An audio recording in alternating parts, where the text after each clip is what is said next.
เธอฉันมียังเราให้พวกเธอฟังผู้บ่าวซื้อแหวนมาหมันงามบอก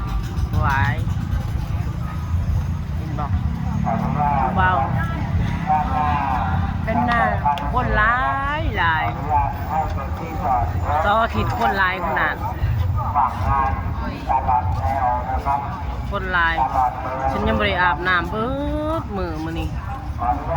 น้ำก็ยังไม่ได้อาบมันสารวนวุ่นวายอีลึกคึกโคมอีลึกคึกคักเลือกได้นะจ๊ะถามได้นะจ๊ะคนกันหลายเสาร์อาทิตย์คนหลาย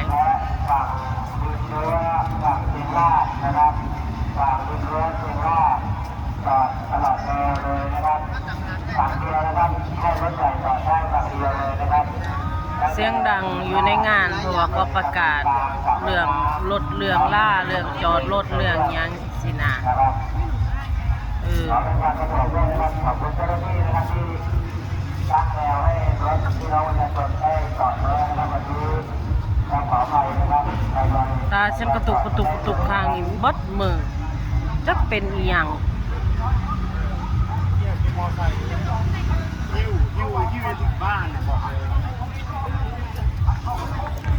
นี่จะให้เบิ่งบรรยากาศเลย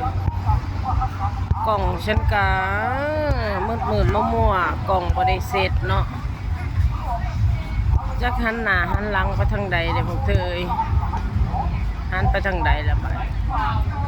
จะเบิ่งกล่องก็มืดขนาดเห็นหูเห็นเหือง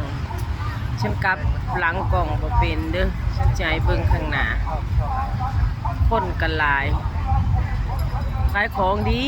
เด้มื้อนี้ขายของดีบ่ได้เขียนคิวเขียนข้างเด้อมื้อนี้เด้อฉันบ่ได้เขียนคิวเขียนข้าง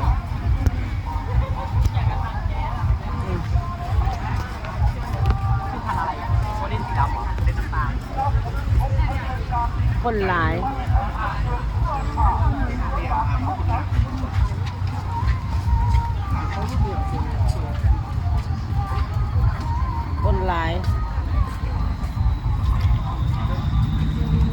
ผ้าปูที่นอนอันนี้หาพูด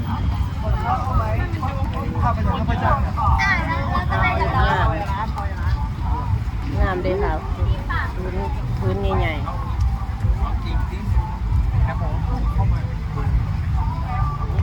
เสียงดังขนาดโอ้ยเก้าอี้เลื่อนแม่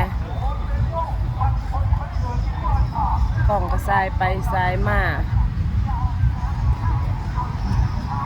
คนก็หลาย